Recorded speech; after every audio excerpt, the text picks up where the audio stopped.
Hi, it's Nash from Alpha Phi. Today I have a really exciting topic to share, and that is tracking actual policy performance. So I have a really close friend and client that has multiple policies, and he has shared that he's okay for me to, basically track and review and share the performance here for everybody's benefit. So that's what I'm going to be sharing today. One of the policies that he has and the performance so far. So I'm going to jump into it. All right, so like I said, this is a 33-year-old friend of mine, male, preferred plus, non-tobacco. This is the original illustration. The funding target was 116,000 maximum, essentially, or target, max limit for 10 years. So the base premium was minimized down to, 10% of this or less. We're going to take a look exactly at the policy, the original illustration, and then dive into how it's performing. So the product was a Guardian L95 2019 series. This is pre-7702. So essentially what this means is there was an IRS law change, and all the companies basically released new products to comply with the new 7702 regulation as part of the IRS tax code. So what this means is newer policies will have different terms, but the guaranteed rate is higher on this older product. It's 4%. Most of the Guardian products are now 3%, except for the 10-pay, which is 2%. And it is direct recognition like all the Guardian products. However, the loan rate is 6%. And so in this instance, taking a policy loan against the cash value, it increases the dividend from a 2023 dividend rate of 5.75% up to 6%. So the direct recognition impact actually increases the dividend. A lot of people talk about how it is a bad thing. In this case, it's kind of nice to know that that would be increasing if taking a direct policy loan. I happen to know that 116 was a number because that would give a cash value of over $100,000 to get a third-party line of credit. This policy was established a few years ago when those third-party rates were like 3%, and so that was why the 116 number was the target. The projected performance in the original illustration of this design, the guaranteed break-even was in year 8, and the dividend cash value break-even was in year 4. So fairly strong performance, very, very strong compared to kind of the most of the newer products we see today.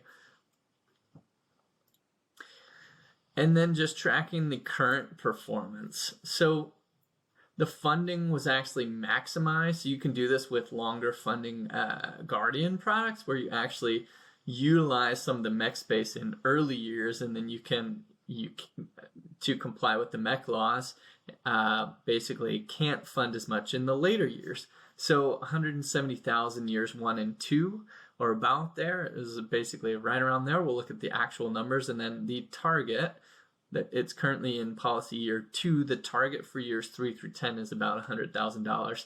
Then after that, we'll see. Basically the plan is from him see where he's at in life and go from there.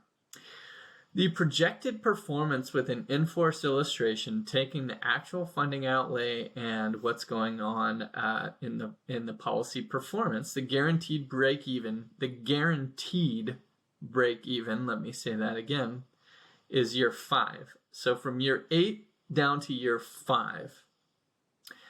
And the dividend cash value break-even is still year 4.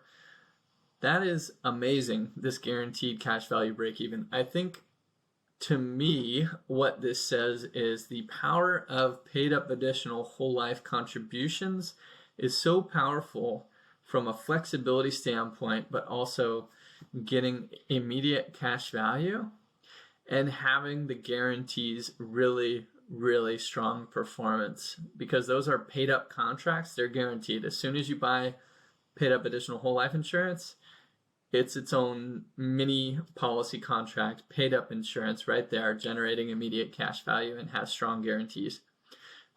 So anyways, I thought that was outstanding and just had to share.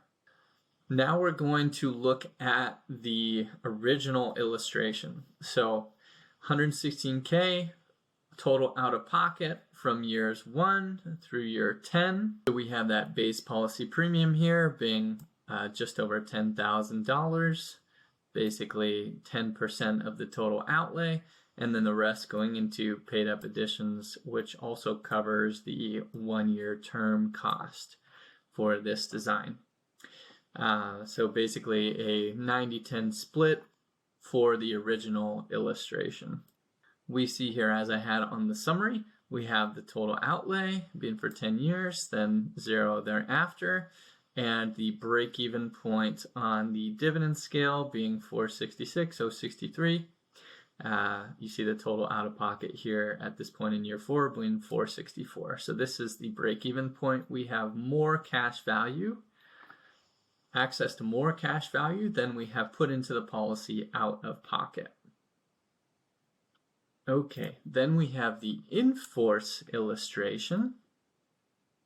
So this is basically something that you can do when a policy is in force past the first policy anniversary date to see what happens if I do this outlay going forward and given the current performance and funding outlay. So this is currently in year 2.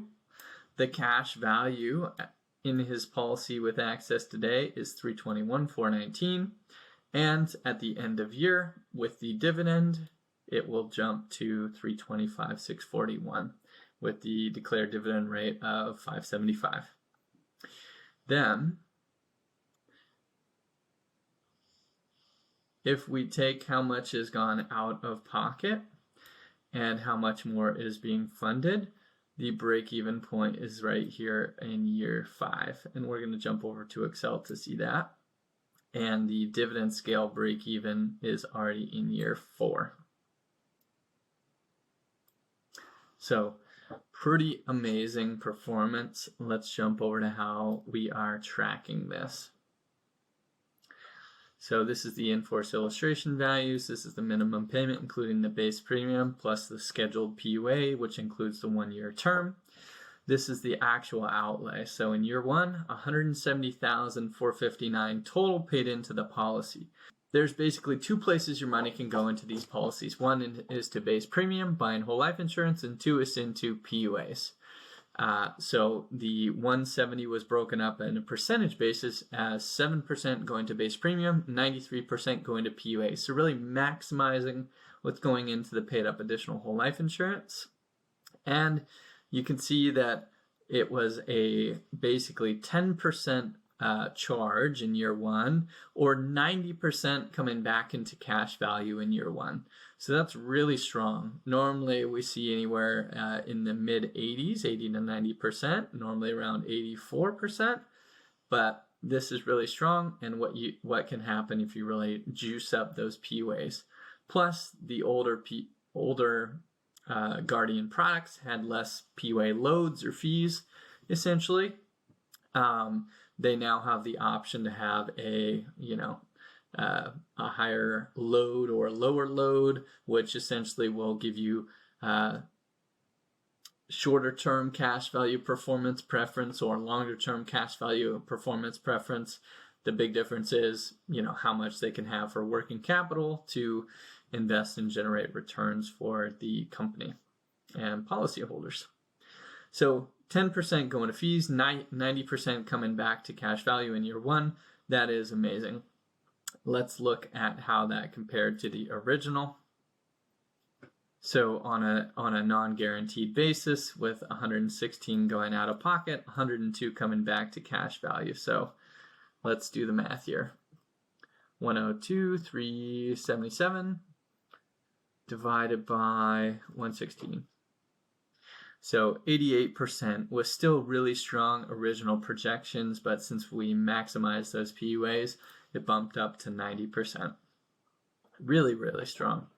In year 2, as I said before, the guaranteed, this cash value, this is what he has access to on his portal today.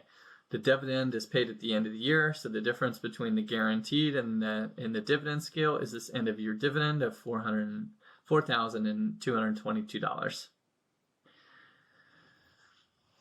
And then projections in year 3 and on, assuming a $100,000 out-of-pocket payment, We have our break even here on the dividend scale in year 4. So here's where we're tracking the total out of pocket, 539, 326, total out of pocket in year 4 with a cash value of 549, 616. So extremely strong performance and break even point in year 4. And then year 5, 639 out of pocket and 642, 111 on a guaranteed basis, excess of cash value, and much more on the non-guaranteed or dividend scale.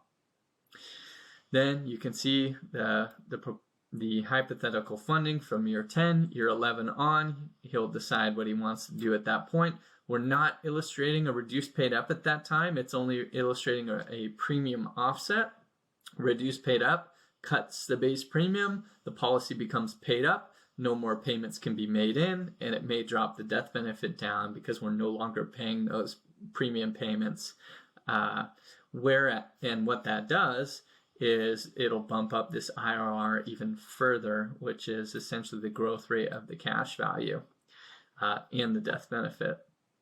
With the premium offset, what's happening is the dividends are paying for the base premium, and then everything else is going into PUAs. So essentially there's more of an expense occurring because it's still funding that base premium instead of all of it going into PUAs. And so this IRR has a little bit of a drag to that. So if we were to reduce paid up, it would jump up even higher. But that is something that can be decided in the future. And, if he wants to fund even more in, he can do so for a much longer time. So I thought this was so good and he was okay with it that I had to share. We will be reviewing this on a year-over-year basis, tracking the performance. I'm going to try to find others to share with you to see other proof of performance, both on a guaranteed and dividend scale basis. I hope this was helpful. Maybe in the future we'll talk about how he's utilizing and accessing this, but for now, let me know if you have any questions. Please like and subscribe, and I'll talk to you soon. If you enjoyed this video, please like and subscribe. Also, you can learn more at alphacrusaders.com at the link at the end of this video.